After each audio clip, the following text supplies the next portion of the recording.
students in front of me, right? I think of generations. And I think as educators in our heart, that's why we do what we do, right? And so we want to ensure that whatever we're doing is inspiring, is significant, is going to impact them 3 years from now, 5 years from now. When they leave us and they're in the classroom, they're going to remember that experience, right? And be putting into practice maybe some things that they've learned with us, right? So our session today is we're going to identify strategies to engage students in active learning, aligned to learning objectives. We're going to create a plan for active learning experiences in a lesson using what is called the holistic active learning framework. So to set the stage for active learning, I'm going to give you a case study. This comes from a seminal research study in an introductory physics course. Okay, there are 4 professors. They all taught in the same semester.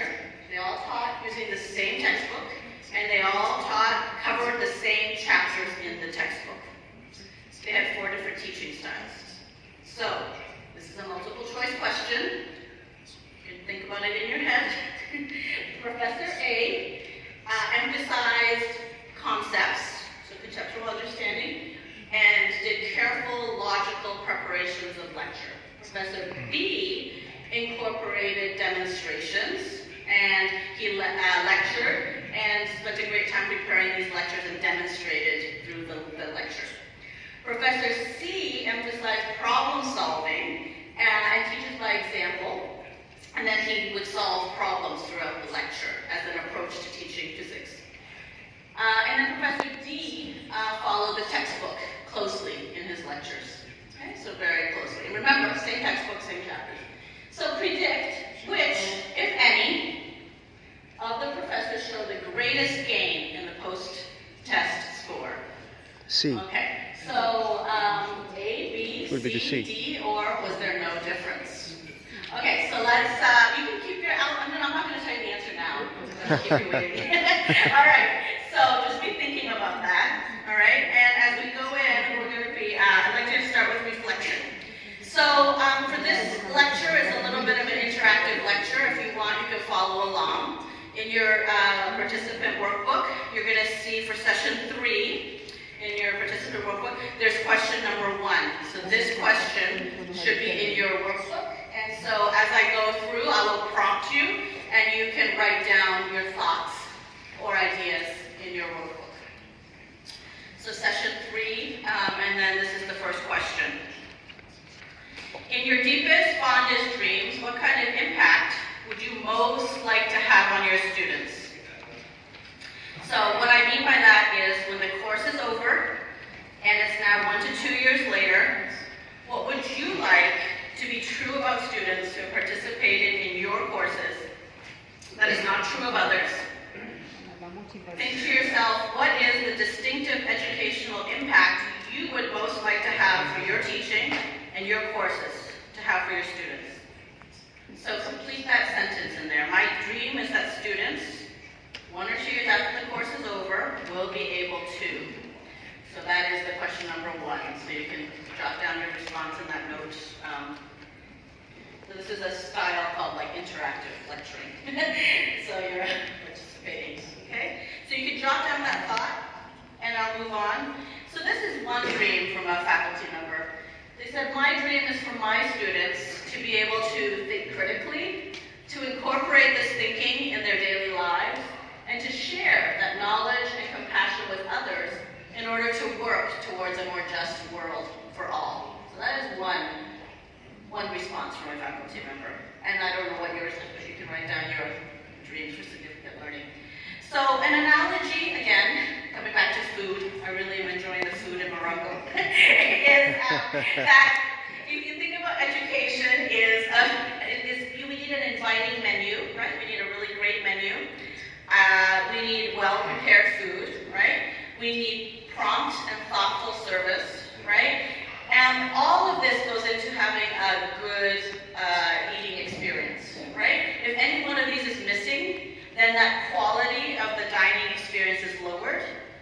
But remember, all of this is nothing without good quality quality food. Right? If we good service but really not good food, not good, right? So we need food that is well prepared. And so same as us in the higher education, universities and colleges, we need good curriculum, we need good instruction, and good faculty who can interact well with students. And that quality of instruction is absolutely critical. I mean, that is the fundamental reason why people go to college, right? So we need that overall package. So thinking about that. So as we think about a good teaching experience, what we want for our students, we also need to think about like what makes a good course, right? And that's where we bring in those quality matters rubrics. So go ahead on question 2.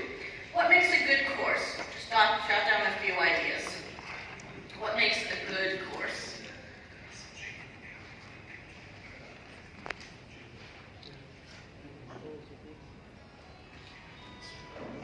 So that's in your participant workbook under session 3. What makes a good course? Good planning. Okay, so good courses you might have written down, or you might have thought of some of these ideas. Good courses are courses that challenge students to significant kinds of learning. They might use active forms of learning. Good courses have teachers who care. Good courses have teachers who interact well with students. Good courses might have a strong system of feedback, assessment, and grading. So maybe some of you wrote those ideas down. And there's more, right? You might have some. All right, I have the year of 1991 up here because this was most books written about college teaching before 1990 consisted mostly of tips on how to be a more effective lecturer. In 1991 was the time that the first book on active learning was published, right? And it was at this time college professors and we as a field, we got a whole new view of what it meant, what we might do in the classroom to engage learners, right? We might provide students with experiential learning, we might have them reflect. And then in 2010, there was some work done around how to engage students, right? And this first book on active learning was published by Bonwell and Eisen. And then since then, research has progressed, so we now know more about how the brain learns, right? We know a lot more about student motivation. We know a lot more about technology integration, right? What works well. So the field has developed. This was kind of a critical year in the background behind this. So now we're going to dive into a framework for active learning, right? So we've established, I think we agree, that all teaching we should have as our goal, as our aim, to create significant learning experiences. In order for this to happen, it's very useful to have a taxonomy, right? And a taxonomy is a set of language or a set of concepts that we can identify what constitutes active learning, right? So we're going to be thinking about shifting towards like how can we do a better job as a community to create significant learning experiences for students, right? How can we? This must mean that we must learn to design our courses and design this quality into our courses, this quality of active learning and significant learning. And this book that I refer to, this author referenced 3 different ways that professors often design courses. So one way is taking what they call the list of topics approach, right? So I think about the subject and I think of 8 to 12 topics that I think are important for my students to know, and then I write my lectures. That's my list of topics approach, right? Another approach is called the list of activities approach. So the professor might be like, oh, I think I want my students to do a case study. I want them to do a debate. I want them to write a paper. I want them to engage in a simulation. So it's about activities, right? And so you've got topics, you've got activities. And the third approach is really what we're talking about, right? They call it the integrated course approach. But it's really discussing the alignment of everything we do as activities to engage students is aligned to the content and in turn aligned to assessments. And this is what the quality matters is after, right? So we really want that integrated approach so everything is aligned. And so this was initially in this book from 2013 really brought out that passive learning versus active learning. So that passive learning is really receiving that information, ideas, but active learning is really about the doing, the observing, and then that reflection, critical reflection. It's really about you're reflecting and inviting students to reflect on what they have learned, how they've learned, right? And they can do it alone or they can do it with others. And so that is really important. So we need to add this piece to add power to our teaching and learning, right? The active learning. So this came out in 2013. What we're going to use for our work today is a modified version of that framework. And this is what's referred to as the holistic view of active learning, okay? And so it's just a modification of that. But it's really, you can see that it's about the information and ideas, it's about the experiences, and it's about the reflecting. So we need to have all of these together. And that these principles really guide the choice of learning activities. So they include activities from each of these three components whenever possible, right? The information, ideas, the experiences, and the reflecting. All of this creates a balanced active learning experience. So in thinking about that online course that we've been discussing, students may get their information and ideas, by pre-work, through maybe some short capsule videos. I learned that yesterday. It's a new term for me. And they might learn it from some reading combined with that. But then they don't just get the information ideas, they're doing something with that information, right? And actively engaging in that. And that could be that in class, remember that higher level of Bloom's. Not only that, then they're reflecting on it and having time to assimilate that, right? And that might come in the term of a post-course or post-work, post-lesson experience. So seeing how that all works together in the flipped environment as well. So this is a slight modification of that holistic view of active learning that we're going to use. It's really about encounter, so how are our students going to encounter information and ideas. It's about engage, so that engaging is how they're going to experience that information and do something with it, and then reflect. So how are they going to reflect on it, right? So 3 words: encounter, engage, reflect. Okay, that's how we're going to be thinking about it today. So encounter is really thinking about, consider the essential information and ideas students will need to know once they understand the learning objective. They may encounter that information in raw data. They might be articles, they might be interview transcripts, so those are all primary or original sources. They might encounter that information in secondary sources, right, in critiques, in reports. They might encounter it in a lecture or a screencast, or like I just said, a capsule video. They may encounter it in a textbook. They may encounter it in a podcast or a blog or a video or infographic. I heard about infographics some groups talked about. So some guiding questions as we think about encountering information. Is this going to be done synchronously or asynchronously? Is this going to be done, how much time will students need to complete this? So those are all things that we think about with encounter. With engage, we want to think about how their students will engage with this information in meaningful ways. So it may be, for example, I know I work with the ICT group. They have, we talked about scratch programming, right? So they're going to engage in the students doing or creating a scratch program in computer science. So they don't just learn the theory of a loop or a variable. They're actually having students create a program or program a robot or whatever, a game, whatever. This comes from the researchers in the field recommend that you even think about how practitioners or experts in the field or discipline may engage with these ideas in order to get to those higher order thinking of applying, analyzing, evaluating, and creating. And again, those questions of synchronously or asynchronously, how much time will it take? The final part is thinking about reflection. We need to consider how students will reflect on their learning, right?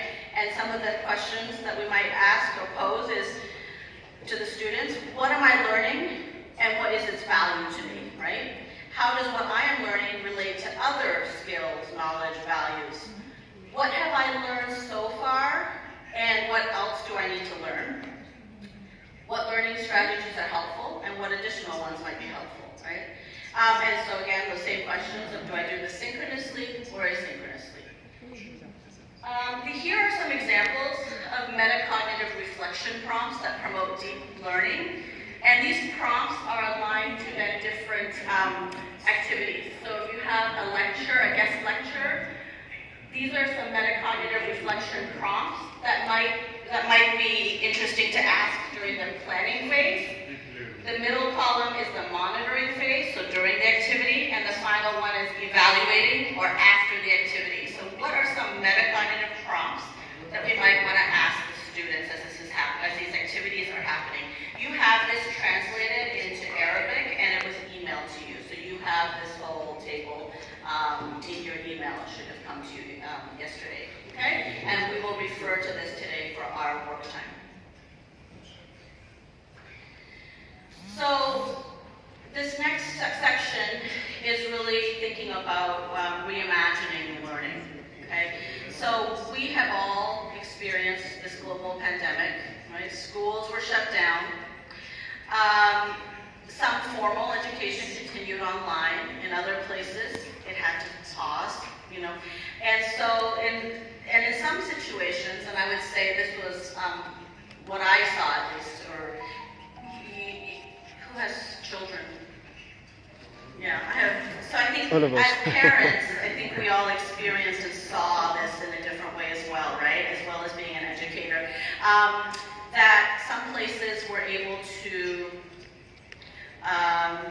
be more effective than others, right? And due to different reasons, right? But I think we're at a point now where we are ready to reimagine learning, reimagine what this could be, right? And I think that's what brings us here. So it's really the perfect opportunity to think about and imagine what it can be. So I'm going to go through these 4 points, and I'd like you to, as I go through them, think about what year were these statements made, okay?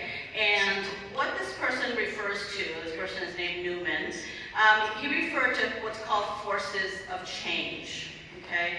And he identified 4 major forces driving some change. So the first of these 4 forces, four forces, driving many other changes is information technology, right? That now it is sufficiently widespread, it's sufficiently sophisticated, that whole courses, whole curricula are being offered completely online and actually quite commonplace. The second force of change is that unique capability of information technology that is stimulating that second force of change, which is a rapid emergence of new providers. So that field of educational services being offered is rapidly growing, right? So we have our Moodles, we have our Canvas, we have LMS, we have a lot of providers as well, right? And this leads to new modes, which leads to a third force of change, globalization of higher education, right? And this has brought to us new kinds of students, right? Maybe students who previously could not maybe attend an institution, now they can take courses and learn and continue their learning in different ways, right? And so this has led to something else. And so, as a result of these 4 forces of change, the whole enterprise of higher education will become much more learner-centered, and that was Newman's statement. When do you think this prediction or this report was published? What year? Any guesses?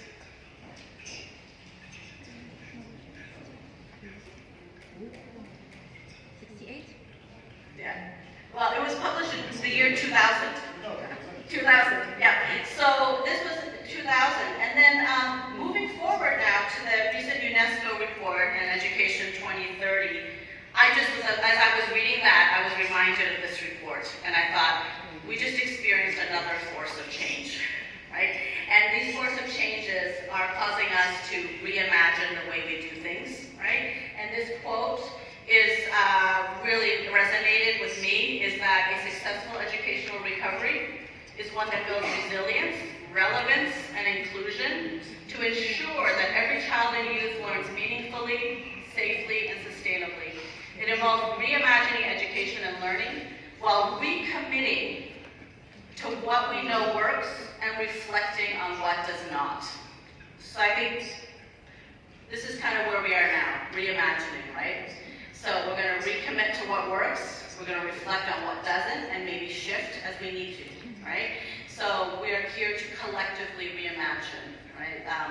So I'm going to now transition. We have two questions that we're going to lead with as we reimagine education. All right, good morning. So, kind of talking about what Janice, where she left off, sometimes we call that fail forward. Fail, we make mistakes, right? To go forward. It's an iteration in computer science, that's what I teach. An iteration. Fail forward, keep moving. Yeah. So that's what we're gonna do. So when we reimagine learning, we're gonna look at these two questions. How can I transfer online what I do in the classroom? And then the second question, what can I do online that I cannot do in the classroom? Okay. The first one is not an example of reimagining or creating a new process. It's simply taking what we already have done before and putting it somewhere else. In this case, online or in a MOOC course. When the pandemic came, many of my colleagues had to shift rather quickly. Many of yours. They had to move their courses to an online platform rather quickly. They were scanning their material or taking pictures of it and then putting it on their page. Yeah. And they thought they were teaching online. Yeah. Right? That was not reimagining learning. That was like taking one pair of shoes out of a box and putting them in another box. Yeah. And expecting that pair of shoes to fit all students. The second question, what can I do online that I cannot do in the classroom? This opens our minds to the infinite possibilities that this opportunity can give us to reimagine learning. Effective learning with different modalities that is delivered in a new and engaging way. So, we need to reimagine our space, time, and our activities. So on the left is our traditional way of teaching. Synchronous, instructor-paced, everybody's together at the same time, same place. And then shifting to the asynchronous self-paced. So lecture, typically synchronous, instructor-paced.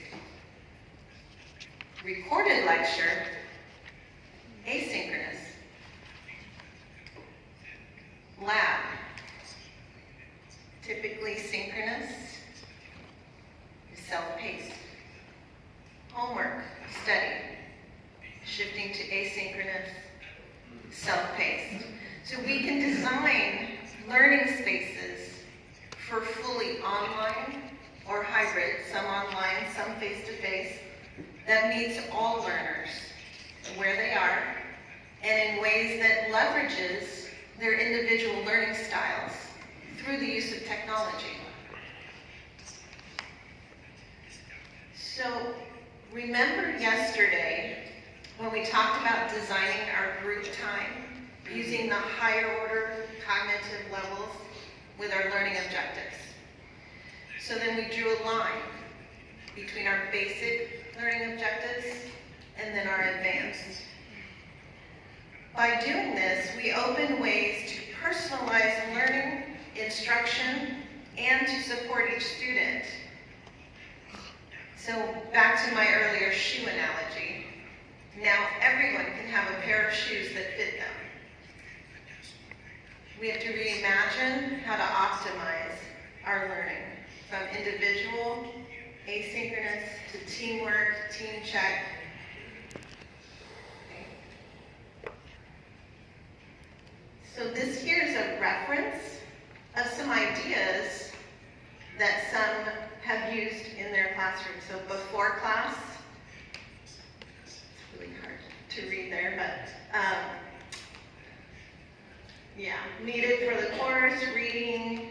We have in-class options here, tutorials, problem sets, reflection, and then throughout, you have your projects and such. Okay, some strategies. We have 3. Strategy 1, create rich learning experiences. So learning experiences in which students are able to simultaneously achieve multiple kinds of significant learning. What does that look like? Here are some examples. In class, you have debates, you have simulations. Outside of class, situational observations, authentic projects, where they can get into like simulated engineering projects.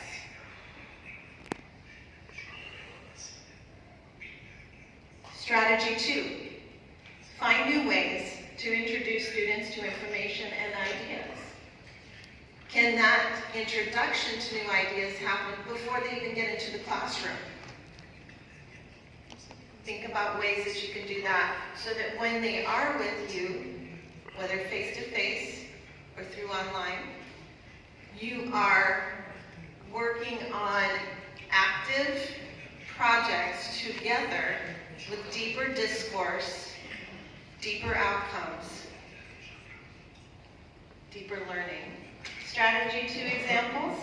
We talked about flipped learning, leveraging online sources, interactive lectures, text with structured activity, audio with structured activity, text, social annotation and structured activity, and then simulation and structured activity. The first one, text. There's nothing wrong with good old-fashioned text resources. They're good. In fact, a lot of students prefer text to videos. We have to remember our students learn in different ways. We learn in different ways. Yeah. Some of us are visual learners.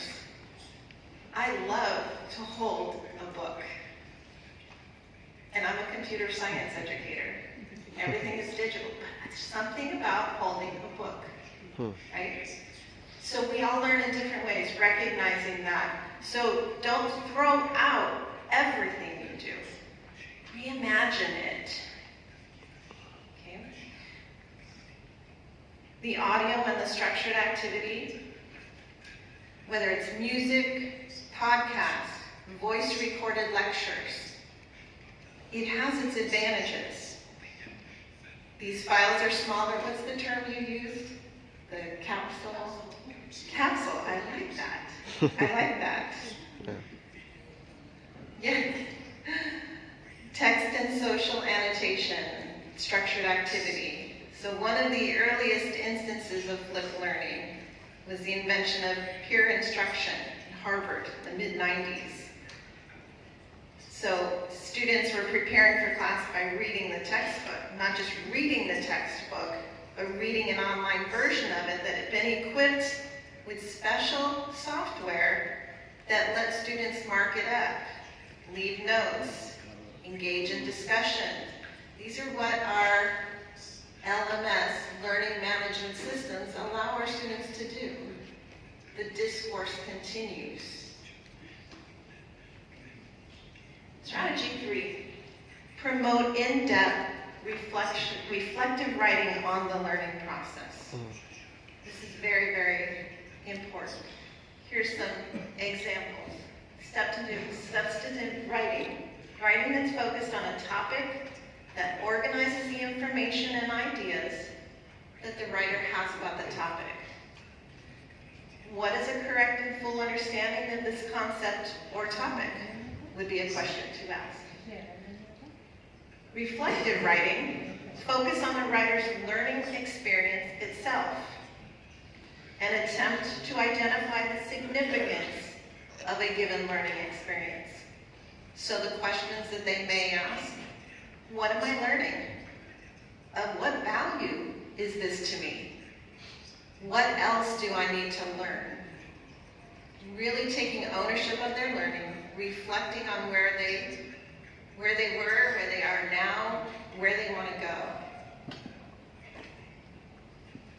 Here's some examples of reflective writing. 1-minute papers that Janice mentioned earlier. Weekly journal writing. Learning portfolios. I use portfolios a lot with my students because they become rich opportunities for personal reflection.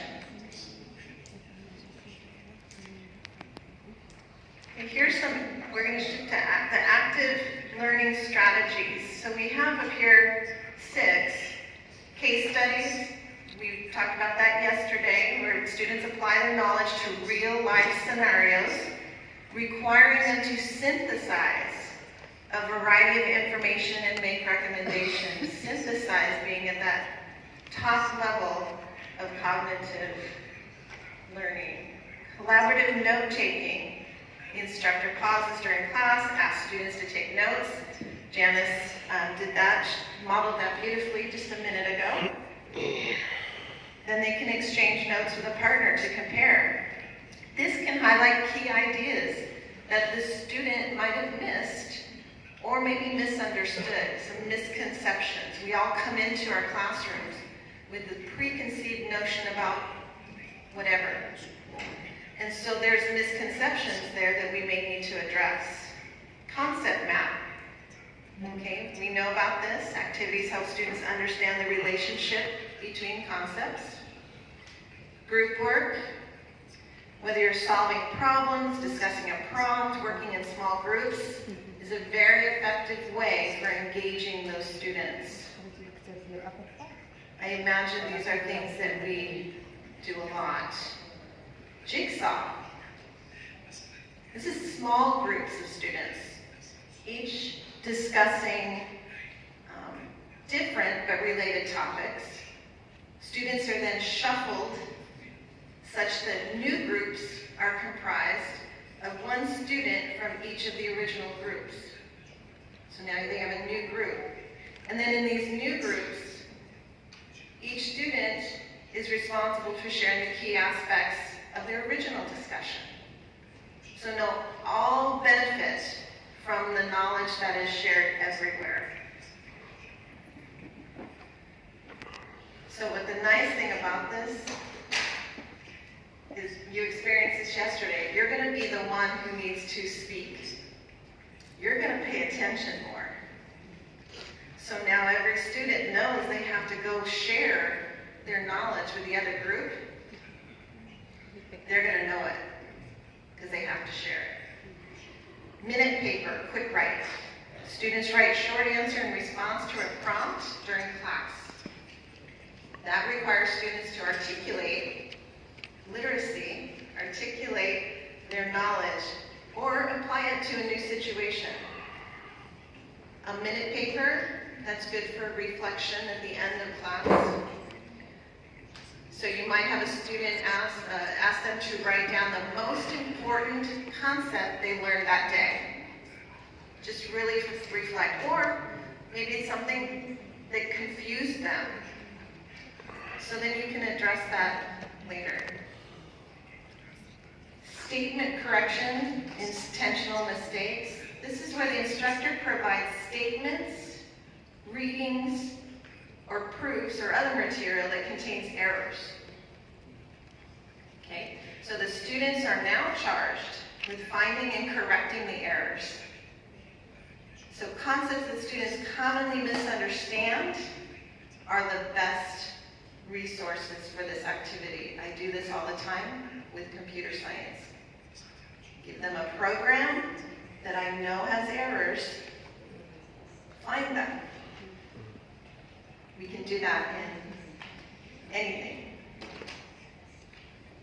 Sequence reconstruction. The goal of this activity is for students to order a set of items, such as steps in a biological process or a series of historical events, or like we did our learning objectives in order. And then as one strategy, The instructor provides students with a list of items written on strips of paper for the students to sort. Removable labels with printed items also work well for this activity. We'll talk about some online links in just a minute. And then the last one, polling. Okay. During class, the instructor asks a multiple choice question, similar to the other question we just had. And then students can respond in a variety of ways. They can use some digital ways to do that, and we'll talk about that in a minute. Sometimes in class you have a clicker where they can respond with their answer, A, B, C, D, or their phones. We have computers in our hands now. Okay. So going back to our model that we have here, encounter, engage, reflect, our active learning. Let's think now, how can we shift this to doing active learning using technology?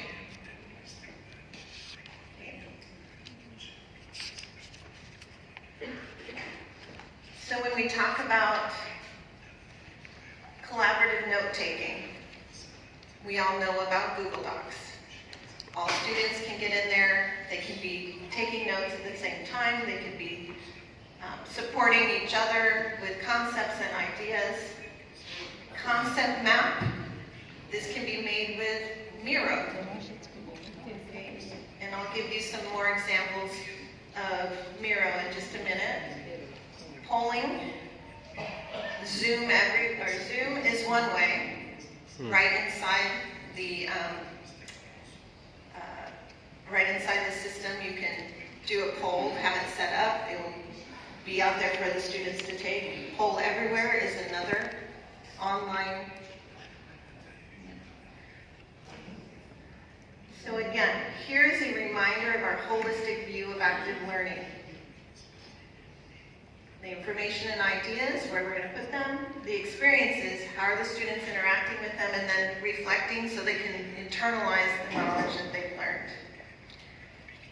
Encounter. So Moodle, for example, there's others, LMSs, Canvas, such and such. This is where we can place our information of our ideas, and our instruction can happen here. This is where students can access at any time from anywhere.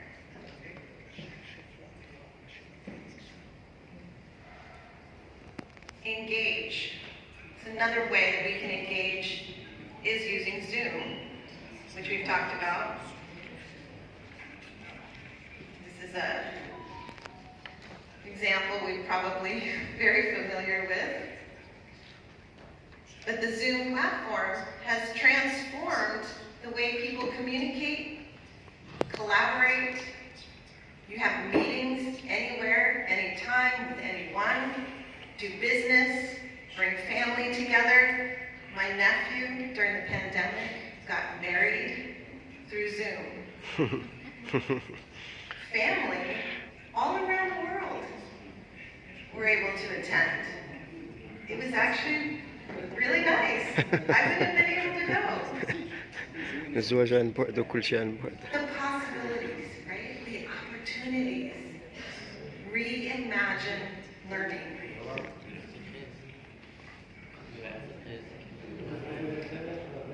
Reflect. ما تدي لك هذول ولا Cheap راك عن wedding, بعد. yes. Yes. ما تكتب الدجاج ما تجي فرخوك ما. Having gone through that with my own daughter, Zoom is the way to go. Right? So a way to reflect is to use Jamboard. And I want to remind you, there's no one way to engage. There are multiple ways that you can use. You use them all depending on what your learning objective is, all of that. So, Jamboard.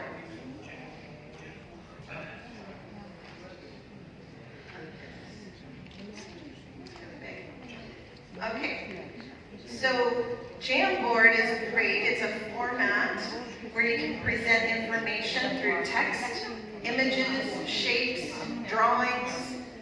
It's like a virtual whiteboard that you draw. It allows the users to write, draw, erase, like they would up on the board. But it also features digital functions. You can use Google Drive, Google Photos. Students, users can collaborate together on the board. This can be a community-centered tool. Okay? A link to the board can be made public, so anyone can access it. So Jamboard can enhance the classroom participation by allowing students to visually portray their learning and their thinking. Plus, it also helps teachers to gain knowledge on what their students are comprehending in real time. So you can correct misconceptions as you see them happening. So it's a great tool for collaboration in person, online, synchronous, asynchronous, anywhere. These examples up here, we're having students to mark where the different parts of the system are. They're doing math down here, and then identifying areas. I believe this is in French. French words identifying in the classroom. So WhatsApp, we all know about this, messaging and voice calling.